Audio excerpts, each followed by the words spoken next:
तो उनके जो लोग हैं जो गरीबों को पकड़ पकड़ के मार रहे हैं मुंबई में, वो गरीबों की हाय उनको लग गई है।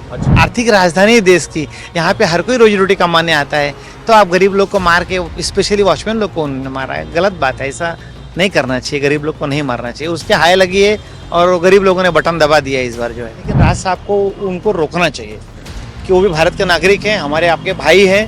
बांग्लादेश मत बनाओ। महाराष्ट्र को देख रहे हो क्या हाल हो रहा है बांग्लादेश में, हिंदुओं के साथ में। हम सब हिंदू ही है ना, जिसको मारे वो भी हिंदू ही है। नमस्कार, मैं सुमित तिवारी, एनएमएफ न्यूज में आप सभी का बहुत बहुत स्वागत है। आपको पता है कि लगातार मुंबई से मैं बीएमसी चुनाव कवर करके जनता के बीच में जाकर जनता से बातचीत तो करता हूं, जनता की राय आप तक पेश करता हूं, लेकिन उसके साथ साथ ऐसे कुछ बुद्धिजीवों से बात करता हूं जिसको बीएमसी चुनाव, महाराष्ट्र चुनाव में काफी अच्छी पकड़ हो, उनके बारे में नॉलेज हो। ऐसे कुछ राजनीतिक विश्लेषक होते हैं जिनसे हम मिलवाते हैं।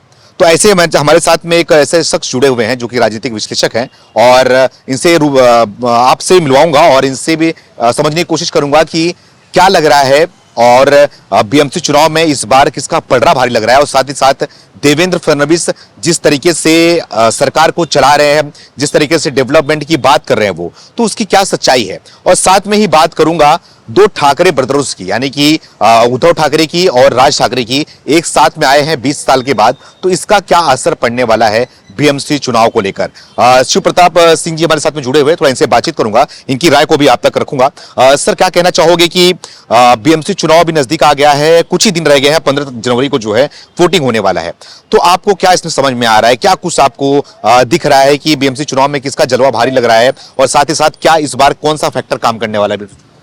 देखिए, विकास का ही फैक्टर काम करेगा। पूरे देश में अभी लोग 2014 से लेके कंटिन्यूस भारतीय जनता पार्टी की सरकार बनी है, और लोग देख रहे हैं कि पूरे देश में हर जगह डेवलपमेंट हो रहा है। इसके लिए वो लोग भारतीय जनता पार्टी को चुन के ला रहे हैं।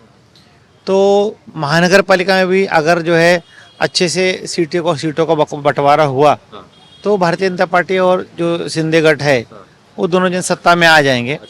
और दोनों भाई का जो बात है, तो जो अभी कैसा है, उद्धव जी ने जो एक फैसला लिया, वो फैसला उनको आज तक भारी पड़ रहा है। लोग उनको लाइक नहीं कर रहे हैं उस एक फैसले की वजह से।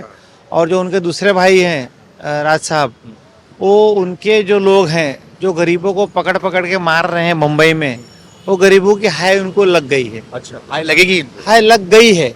अभी इस नगर पालिका चुनाव में हाय लग गई। शायद उनको एक भी सीट कहीं से नहीं आई है। और ये अभी उनको देखो, जब वो राजनीतिक पार्टी कोई रजिस्ट्रेशन करता है, तो जात पात को लेके या भाषावाद को लेके राजनीतिक पार्टी का रजिस्ट्रेशन नहीं होता है।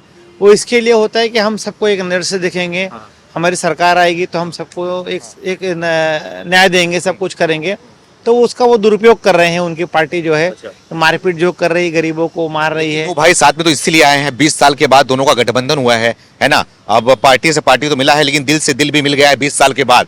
तो दोनों भाई के आने के बाद लगता नहीं कि मराठी जो वोटर्स है उनको इन्फ्लुएंस कर पाएंगे इस बार जो है बीएमसी चुनाव को लेकर? राज साहब के उद्धव जी से मिलने से उद्धव जी के जो कुछ फॉलोअर है ना, वो भी कम हो गए, कम होंगे, कम हो जाएंगे। क्योंकि कैसा है कि अभी जो उनके जो प्रवक्ता है आनंद दुबे जी, तो मेरे क्लासमेट हैं। अच्छा, हम दोनों एक ही कॉलेज में पढ़े हैं, ठाकुर कॉलेज कांदिवली में। अब बताइए कि एक जो है उद्धव जी जो है एक प्रवक्ता दुबे जी को बनाए हैं, और वहीं राज साहब जो है एक गरीब वॉचमैन लोग को पकड़ पकड़ के मार के जो है मराठी बुलवा रहे हैं। और मराठी ठीक है, भाषा है, हम सम्मान करते हैं, हमको बोलने भी आती है, लेकिन जिसको नहीं आती उसको सिखाओ। मारने का आपको अधिकार किसने दिया है? वो भी गरीब आदमी को मार रहे हो। अगर मारना है तो बड़े आदमी को मारो जो हिंदी बोलता है। महाराष्ट्र में ऐसे बहुत सारे लोग हैं ना, बड़े नेता हैं, उनको मारो ना आप जो है। तो ये गरीब आदमी को मार के आप अपनी ताकत का ये कर रहे हो, ये गलत बात है, ऐसा नहीं करना चाहिए। अच्छे से आप, वो भी अच्छे नेता हैं, लोग उनको सुनते हैं, हजारों की संख्या में लोग आते हैं। लेकिन कैसा है, थोड़ा आप मार झगड़ा बंद करके आप जो है अच्छे लोगों को साथ में लेके चुनाव लड़िए, आप सत्ता में भी आएंगे। हमारी शुभेच्छा आपको जो है। उत्तर भारतीय तो बीजेपी में जाती है, लेकिन क्या आपको लग रहा है कि जब राज ठाकरे और उद्धव ठाकरे का मिलन हो रहा है, तो मराठी वोटर्स किस तरफ जाएंगे? बीजेपी की तरफ जाएंगे या फिर शिंदे को देखते हुए वोट करेंगे? देखिए, ये जो जात पात का या जो भाषावाद का जो नेतागिरी होता है, नेता लोग करते हैं।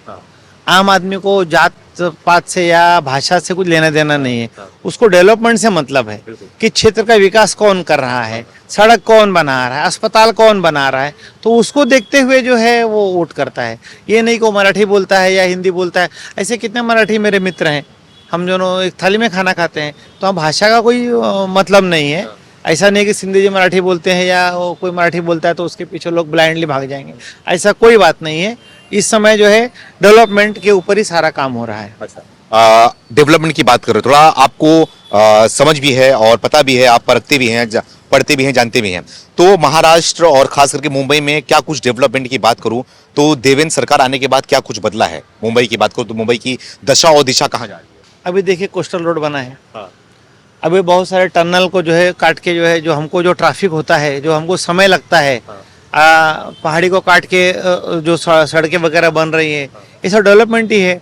अटल सेतु बना है, पुणे एक्सप्रेस बना है, तो ये सब देवेंद्र जी के ही नेतृत्व में बना है।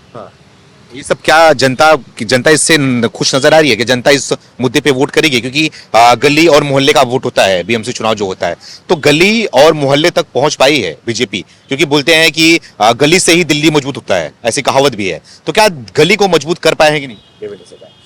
हमारे वसी तालुका को छोड़ के पूरे महाराष्ट्र को देवेंद्र जी ने स्ट्रांग कर दिया है। हमको बड़ा दुख है कि हमारा वसी तालुका आज भी बहुत पीछे है। हमको इलाज के लिए मुंबई जाना पड़ता है और इतनी ट्रैफिक होती है कि हमारा अगर कोई दुर्घटना में, अगर कोई व्यक्ति अगर एक्सीडेंट हो जावे तो मुंबई आता है तो मर जाता है। तो वसी तालुका को छोड़ के देवेंद्र जी ने बहुत अच्छा पूरा महाराष्ट्र में किया है। तालुका में तो कब्जा जो रहा है महानगर पालिका की बात करो तो बहुजन विकास आघाड़ी के पास में रहा है, तो उसने कहा क्या हमने काम नहीं किया यहाँ पर? 30 साल से बहुजन विकास आघाड़ी यहाँ सत्ता में थी। एक्चुअली 30 क्या 35 साल पकड़ लो। विवेक पंडित 5 साल थे और 30 साल बहुजन विकास आघाड़ी थी। तो बीएमसी में जो है वो शिवसेना उद्धव गुट का जो है अब तक कब्जा था, लेकिन इस कब्जे को क्या लग रहा है? इस कब्जे को कितने सेंधमारी बीजेपी कर पाएगी? क्या नजर आ रहा है आपको? ऐसा है कि किसी भी महानगर पालिका में या किसी भी विधानसभा में जो सत्ता आती है वो सत्ता इंसान की वजह से आती है। वहाँ का जो विधायक होता है, वहाँ का जो नगर सेवक होता है, उसके काम को देखते हुए सत्ता आती है। तो उद्धव जी के पास जो लोग थे वो तो सब शिंदे जी के पास चले गए, जो काम करते थे, वड़ा पाव खा के काम करते थे, तो वो तो सब वहाँ चले गए। क्योंकि मिलजुल की सरकार सही तरीके से, उप मुख्यमंत्री और मुख्यमंत्री दोनों सही हैं। अभी तो दोनों सही हैं। देवेंद्र जी का कमांड अच्छा है एडमिनिस्ट्रेशन के ऊपर, अधिकारी जो है पूरा उनके कमांड में है। पूरे महाराष्ट्र के कोई कुछ फालतू काम नहीं कर सकता है। महाराष्ट्र में कोई फालतू काम नहीं हो रहा है? नहीं हो रहा है, नहीं हो रहा है। और एक तरफ जो है राज ठाकरे भी बोल रहे हैं कि मुंबई बीएमसी का जो महापौर होगा वो मराठी होना चाहिए, मराठी ही होगा। अभी भी मराठी का ही जिक्र कर रहे हैं, मराठी से बाहर निकल नहीं पा रहे राज ठाकरे। नहीं होने दीजिए, उसमें कोई ऑब्जेक्शन नहीं है ना। मराठी नगर सेवक भारतीय जनता पार्टी में चुन के आएंगे, वो महापौर बनेंगे, तो मराठी से हमको थोड़ी कोई भेदभाव है। मराठी हमारा मुख्यमंत्री भी है, तो हमारा मराठी उत्तर भारतीय प्रदेश में, लेकिन आपको ऐसा कोई दिक्कत तो नहीं है ना? नहीं, कोई दिक्कत नहीं, वेलकम है। मराठी होना चाहिए और मराठी होगा तो अच्छे से यहाँ की भाषा को पढ़ पाएगा, अच्छे से काम कर पाएगा, क्योंकि हमारा जो लैंग्वेज है मराठी ही है ना। तो बहुत अच्छा है, अगर मराठी महापौर बनेगा तो वेलकम है, हमको उससे कोई आपत्ति नहीं है। बहुत अच्छी बात। अचानक से शांत क्यों हो गए? राज ठाकरे का जो ये पिटाई वाला कांड जो चल रहा था लगातार, वो चलते गया, एक टाइम में आया, उसके बाद शांत हो गया। अभी क्या नजर आ रहा है, क्यों, क्या वजह है? अभी चुनाव में बटन दबा दिया गरीबों ने जो है। देखो, आप एक वॉचमैन यूनिफॉर्म में है, उसको आप मार रहे हो कि तुम बोलो। अरे बेचारा वो रोजी रोटी कमाने कहीं यहाँ किसी प्रदेश से आया है, उसके यहाँ रोजगार नहीं है। जो भी वहाँ के मुख्यमंत्री होंगे वो सक्षम नहीं थे। ये महानगरी है, आर्थिक राजधानी है देश की, यहाँ पे हर कोई रोजी रोटी कमाने आता है। तो आप गरीब लोग को मार के, स्पेशली वॉचमैन लोग को उन्होंने मारा है, गलत बात है। ऐसा नहीं करना चाहिए, गरीब लोग को नहीं मारना चाहिए। उसके हाय लगी है और गरीब लोगों ने बटन दबा दिया इस बार जो है। क्या लग रहा है कि बीएमसी में कितनी बड़ी जीत, अगर आपको लग रहा है तो कितनी बड़ी जीत होने वाली है? एक तरफा होने वाला है, क्या होने वाला है इस बार? एक तरफा होगा। अभी कैसा मारपीट वाले लोग कोई पसंद नहीं करता है ना। मारपीट कहीं होती है तो लोग भाग जाते हैं। अब ये मारपीट करेंगे तो इनको लोग छोड़ के भाग जाएंगे। लोग देवेंद्र जी के पास चले जाएंगे, लोग शिंदे जी के पास चले जाएंगे, इनके पास नहीं रहेंगे। तो अभी भी समय है, मारपीट बंद करे। अभी तो जो भी 15 तारीख को है ना, अभी भी अगर अच्छे से गले लगा ले जाके, जो जिसको मारा है गरीब लोग को, वापस से आके उनको गले लगा ले कि भाई तुझे मराठी नहीं आता है, मैं तुझे मराठी सिखाऊंगा। सिखाओ उसको भाई। अगल बगल जो मंदिर है वहां बिठा के उनको शाम को 2 घंटा मराठी सिखा दो। मार क्यों रहे हो? प्यार से सिखाओ उनको जो है। लेकिन उनके कार्यकर्ता जो है वो बोल रहे हैं अगर नहीं बटोगे फिर भी पिटोगे, उत्तर भारतीय को बोल रहे हैं फिर से वो। अब देखो, कुछ लोग ऐसे हैं, कुछ लोग ऐसे हैं जिसकी वजह से ऐसा होता है, लेकिन राज साहब को उनको रोकना चाहिए कि वो भी भारत के नागरिक हैं, हमारे आपके भाई हैं। बांग्लादेश मत बनाओ।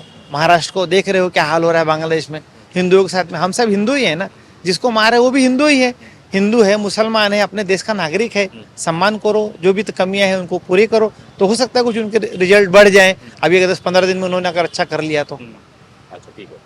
देखिए, हर मुद्दे पे हमने थोड़ा बातचीत किया और समझने की कोशिश किया कि इन दोनों भाई के आने के बाद, राज ठाकरे उद्धव ठाकरे के आने के बाद क्या समीकरण बदलते हुए नजर आ रहा है और जनता पर इस पर इम्पैक्ट क्या जाएगा, जनता क्या सोच रही है, किस मुद्दे पे वोट करेगी, क्या मुद्दा होने वाला है, खास करके विकास का मुद्दा होने वाला है या फिर दोनों भाई साथ आने के बाद इसका मुद्दा होने वाला है, और मराठा वोटर्स इस बार किस मुद्दे पे वोट करने वाले हैं। इन सारे विषयों पर जो है हमने चर्चा किया और उम्मीद करता हूं कि आपको भी समझ में आया होगा। अगर समझ में आया होगा तो आप भी कमेंट करके हमें अपनी राय जरूर दीजिए कि बीएमसी में क्या नजर आ रहा है। जैसे जैसे दिन नजदीक आते जा रहा है तो क्या लग रहा है किसकी सरकार यहां पर बनते हुए नजर आ रही है। आपके कमेंट का हमें इंतजार है। बहुत बहुत धन्यवाद।